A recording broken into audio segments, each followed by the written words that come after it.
পাকিস্তানে আসার সাথে সাথে ধ্বংস করে দিয়েছে ভারতীয় রাফাল বিমানকে। দেখুন পাকিস্তানের সাহস।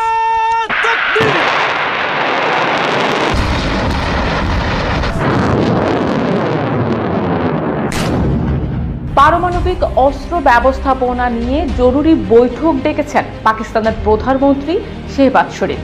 শুরু হচ্ছে সর্বাত্মক যুদ্ধ, আর তার সূচনা করছে পাকিস্তান। সীমান্তে সেনাদের এগিয়ে আনছে পাকিস্তান। তুরস্কের আরেকটি নতুন ড্রোন উঠে এসেছে আলোচনার কেন্দ্রে, যেটি পাকিস্তান ব্যবহার করছে বলে দাবি ভারতের। ভারত পাকিস্তানের যুদ্ধ কেন্দ্র করে এবার পাকিস্তান এবং চীন একত্রে মিলে এমন অস্ত্রের ভান্ডার নিয়ে হাজির হয়েছে। ভারতে এমন আক্রমণ করছে যে ভারত কল্পনাও করতে পারেনি। ভারত ইতিমধ্যে ধ্বংসস্তূপে পরিণত হয়েছে। পাকিস্তানের ফাতাহ 1 এবং ড্রোন হামলা এবং রাফাল বিমান সহ যুদ্ধ বিমান এভাবে আক্রমণ করছে, কোনোভাবেই রেহাই পাচ্ছে না ভারত, কোনোটাকেই ধ্বংস করতে পারছে।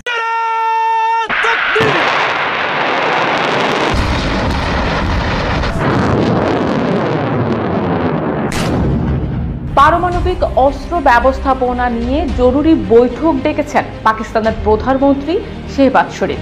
কাশ্মীর ইস্যুকে ঘিরে ভারত পাকিস্তানের মধ্যে উত্তেজনা যেন দিন দিন বেড়েই চলেছে। সীমান্তে হামলা, পাল্টা হামলা, গোলাগুলি, ক্ষেপণাস্ত্র নিক্ষেপের মতো ঘটনা যেন নিয়মিত বিষয়ে রূপ নিয়েছে। এমন পরিস্থিতিতে পাকিস্তানের জাতীয় নিরাপত্তা ও প্রতিরক্ষা কৌশল নিয়ে নতুন করে উঠছে প্রশ্ন। তবে কি পারমাণবিক যুদ্ধে মোড় নেবে ভারত পাকিস্তানের এই চলমান সংঘাত? এ বিষয়ে জানাবো আন্তর্জাতিক ও রাজনৈতিক বিশ্লেষকদের প্রতিক্রিয়া। সঙ্গে আছি আমি শারমিন নিশো। পাকিস্তানের আন্তঃবাহিনী জনসংযোগ পরিদপ্তরের এক বিবৃতিতে জানানো হয়েছে, প্রধানমন্ত্রী শাহবাজ শরীফ ন্যাশনাল কমান্ড অথরিটির বৈঠকের আহ্বান জানিয়েছেন। বলে রাখছি, এনসিএ হচ্ছে পাকিস্তানের সর্বোচ্চ নীতি নির্ধারণী সংস্থা, যা দেশটির পারমাণবিক অস্ত্রের রক্ষণাবেক্ষণ ও ব্যবহারের বিষয়ে সিদ্ধান্ত নেয়। এনসিএর সভাপতিত্ব করেন প্রধানমন্ত্রী নিজেই। এর সদস্যদের মধ্যে রয়েছেন পররাষ্ট্রমন্ত্রী, প্রতিরক্ষামন্ত্রী, স্বরাষ্ট্রমন্ত্রী, অর্থমন্ত্রী ও প্রতিরক্ষা সামগ্রী উৎপাদন বিষয়ক মন্ত্রী। এছাড়াও এই কমিটিতে আছেন জয়েন্ট চিফস অফ স্টাফ কমিটির চেয়ারম্যান, সেনাবাহিনী, নৌবাহিনী ও বিমান বাহিনীর প্রধানগণ এবং স্ট্র্যাটেজিক প্ল্যানস ডিভিশন এসপিডির মহাপরিচালক। এসপিডি হচ্ছে সেই সংস্থা যা পাকিস্তানের পারমাণবিক অস্ত্রের নিয়ন্ত্রণ, রক্ষণাবেক্ষণ ও নিরাপত্তা ব্যবস্থার দায়িত্বে রয়েছে। এই জরুরি বৈঠকের সিদ্ধান্ত এমন এক সময়ে আসে যখন ভারত পাকিস্তানের মধ্যে উত্তেজনা চরমে উঠেছে। গত 22 এপ্রিল ভারত শাসিত কাশ্মীরের পেহেলগামে বন্দুকধারীদের হামলায় 26 জন নিহত হন। ভারত এই হামলার দায় সরাসরি পাকিস্তানকে দিয়েছে। তারই জেরে মঙ্গলবার দিবাগত রাতে পাকিস্তানের আজাদ কাশ্মীর সহ বিভিন্ন এলাকায় ক্ষেপণাস্ত্র হামলা চালায় ভারত। এতে 30 জনের বেশি সামরিক নাগরিক প্রাণ হারান এবং বহু মানুষ আহত হন। জবাবে পাকিস্তান পাল্টা আক্রমণ চালিয়ে ভারতের কয়েকটি যুদ্ধ বিমান ও ড্রোন ভূপাতিত করেছে বলে দাবি করেছে। তাদের মতে এইসব প্রতিক্রিয়া আত্মরক্ষার অংশ হিসেবেই নেওয়া হয়েছে।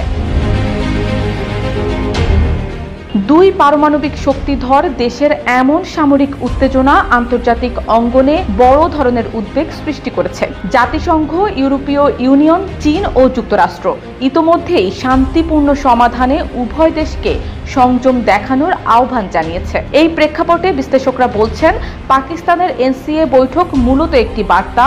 যদি পরিস্থিতি আরও অবনতির দিকে যায় তাহলে পাকিস্তান সর্বোচ্চ প্রতিরক্ষা প্রস্তুতির অবস্থানে যেতে প্রস্তুত। বিশেষজ্ঞরা মনে করছেন, এই বৈঠক শুধু সামরিক নয়, কূটনৈতিক কৌশলের দিক থেকেও তাৎপর্যপূর্ণ হতে পারে। পরিস্থিতি স্বাভাবিক করতে শুরু হচ্ছে সর্বাত্মক যুদ্ধ, আর তার সূচনা করছে পাকিস্তান। এমন কথা বলছে খোদ ভারত। নয়াদিল্লির অভিযোগ, সীমান্তে সেনাদের এগিয়ে আনছে পাকিস্তান। এতে পরিস্থিতি আরও খারাপ হতে পারে বলে শঙ্কা প্রকাশ করেছে ভারত। পাকিস্তানের এমন আচরণ আক্রমণাত্মক ইঙ্গিত দেয় বলেও ভারত অভিযোগ করেছে। ভারতীয় সেনাবাহিনীর বিশেষ ব্রিফিংয়ে এসব দাবি করেছেন কর্নেল সোফিয়া কুরাইশি। ক্রমেই খারাপ হচ্ছে ভারত পাকিস্তানের পরিস্থিতি। একের পর এক হামলা পাল্টা হামলায় বিপর্যস্ত দেশ দুটি। পাকিস্তানের একেবারে ভেতরে থাকা 3টি গুরুত্বপূর্ণ বিমান ঘাঁটিতে হামলা চালায় ভারত। তার জবাবে শনিবার ভোরে ভারতের সামরিক স্থাপনা লক্ষ্য করে পাল্টা আঘাত করে পাকিস্তান। সেই আঘাতের জেরে চোখে অন্ধকার দেখছে ভারত। স্যান্ডেলিনা সো, রূপচর্চায় আভিজাত্য। ইসলামাবাদের কাছে গুরুত্বপূর্ণ বিমান ঘাঁটি আল নূরে ভারত হামলা চালানোর পর পাকিস্তান দিল্লি লক্ষ্য করে প্রত্যাঘাত করে। অবশ্য ভারত দাবি করেছে তাদের সেই প্রত্যাঘাত ব্যর্থ করে দেওয়া হয়েছে। পাকিস্তানের মিসাইলকে নাকি ভূপাতিত করেছে ভারতের আকাশ প্রতিরক্ষা ব্যবস্থা, আর সেই মিসাইলের ধ্বংসাবশেষ পড়েছে দিল্লির একেবারে কাছে হরিয়ানায়।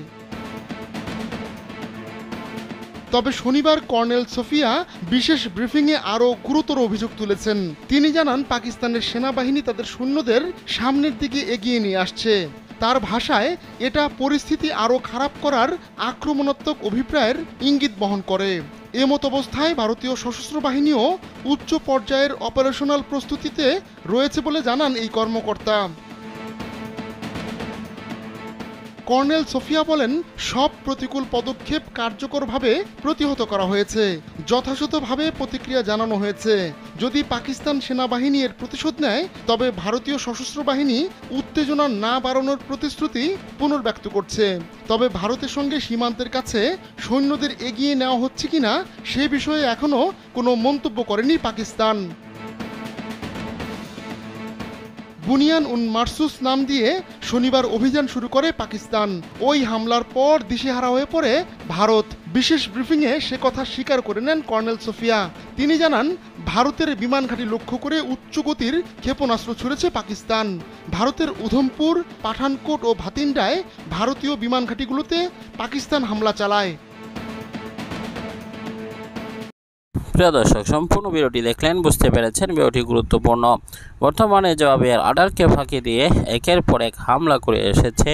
সেই হামলাগুলো করার সাথে সাথে আমরা বুঝতেই পারছি যে অবশ্যই বর্তমানের একটি অগ্রহণযোগ্যতায় পৌঁছে গিয়েছে ভারত কিছু কিছু অস্ত্র নিয়ে তারা হুঙ্কার দিচ্ছিল, আর বেশিরভাগ অস্ত্রই ছিল আদিকালের, অর্থাৎ যেগুলোর মেয়াদ প্রায় শেষের দিকে। এগুলা দিয়ে হামলা করে সেই যুদ্ধ বিমানগুলো তার নিজের দেশেই পড়ে গিয়েছে এবং হামলা করতে গিয়ে ভারতের মধ্যেই পড়ে বিধ্বস্ত হয়েছে। এবং বাকি যেগুলা ফ্রান্স থেকে এনেছিল, অর্থাৎ রাফাল যুদ্ধ বিমান, যেগুলো পাকিস্তানে যাওয়ার সাথে সাথে সেগুলোকে ধ্বংস করে দিয়েছে। কিন্তু পাকিস্তান এমন কিছু যুদ্ধ অবস্থা সৃষ্টি করেছে, যুদ্ধ অস্ত্র তৈরি করেছে, ফাতাহ 1, ফাতাহ 2, যেগুলো রাডারকে ফাঁকি দেয়, কাউকে জিজ্ঞাসা করতে